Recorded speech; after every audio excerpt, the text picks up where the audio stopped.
இன்றைக்கி நம்ம வீடியோவில் வெறும் 10 நிமிஷத்தில் ஒரு சூப்பரான குட்டி போண்டா டீ டைம் ஸ்நாக் ஈஸியாக எப்படி செய்கிறதுன்னு பார்க்கலாம். இது ரொம்பவே டேஸ்ட்டாக இருக்கும், அவ்வளோ சாஃப்டாக இருக்கும்.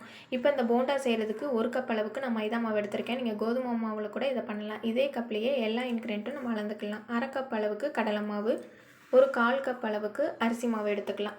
இது எல்லாமே ஒரே கப்பில் அளந்து எடுத்துக்கலாம். சின்னதாக கட் பண்ணின வெங்காயம், கொஞ்சமாக காரத்துக்கு ஏற்ப பச்சை மிளகாயும் நம்ம சேர்த்துக்கலாம். கருவேப்பிலை, மல்லி இலை எந்த அளவுக்கு வேணுமோ அந்தளவு நம்ம போண்டாவில் இதில் சேர்த்துக்கலாம். உங்களுக்கு இதில் ஜீரகம் வேணும்னாலும் அதையும் நம்ம சேர்த்துக்கலாம். எல்லாமே டேஸ்ட்டு நல்லா கொடுக்கும். தேவையான அளவு உப்பு சேர்த்துட்டு கொஞ்சமாக பெருங்காயத்தூள் சேர்த்துக்கலாம்.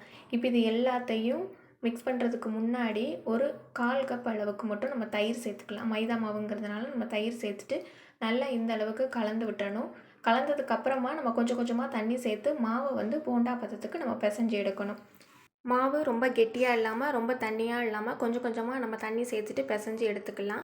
ஆல்ரெடி நம்ம சேனலில் நிறைய கோதுமை மாவு வச்சு பண்ணக்கூடிய போண்டா ரெசிபிலாம் நான் போட்டிருக்கேன். அதனால் மைதா மாவு வச்சு இந்த டைம் நான் வீடியோ அப்லோட் பண்ணுறேன். இதுவுமே ரொம்ப சாஃப்டாக ரொம்பவே டேஸ்ட்டாகவும் இருக்கும். இப்போ மாவு கொஞ்சம் இந்த அளவுக்கு கலந்ததுக்கப்புறமா கொஞ்சமாக பேக்கிங் சோடா சேர்த்துக்கலாம். ஆப்ப சோடா சேர்த்துட்டு நல்லா கலந்துட்டு மாவு இந்த பதத்துக்கு இருக்கணும். இந்த போண்டா உடனே கூட பொரிச்சு எடுக்கலாம், இல்லை எண்ணெய் காயிற வரைக்கும் கூட நம்ம வச்சுட்டு இதை அப்படியே ஒரு 5 நிமிஷம் வச்சு கூட பொரிச்சு எடுக்கலாம். தேவையான அளவு கடாயில் எண்ணெய் சேர்த்துட்டு எண்ணெய் நல்லா சூடானதும் மிதமான தீயில் வச்சு போண்டா எந்த சைஸ்க்கு வேணுமோ அந்தளவுக்கு நம்ம மாவை போட்டு எடுத்துக்கலாம். நான் மினி போண்டா மாதிரி சின்ன சின்னதாக தான் போடுறேன். நம்ம போடும்போது அவ்வளோ மாவு சின்னதாக தான் இருந்தது. உப்பி மேல் எழும்பி வரும்போது நல்ல போண்டா கொஞ்சம் பெருசாகவே இருக்கும். உடனே திருப்பி விடாமல் 1 நிமிஷம் விட்டு அதுக்கப்புறமா நம்ம திருப்பி விட்டுக்கலாம். நல்லா முழுமையாக எல்லா பக்கமும் வேகிற மாதிரி இந்த மாதிரி கலந்து விடணும். அப்போ தான் போண்டா உள்ளேயும் நல்லா வெந்து ஒன்று போல் கலருமே நமக்கு மாறி வரும்.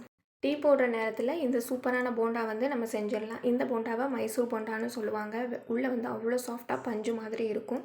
ரொம்பவே டேஸ்டியான இந்த மினி போண்டா ரெசிபி நீங்களும் ட்ரை பண்ணி பாருங்கள்.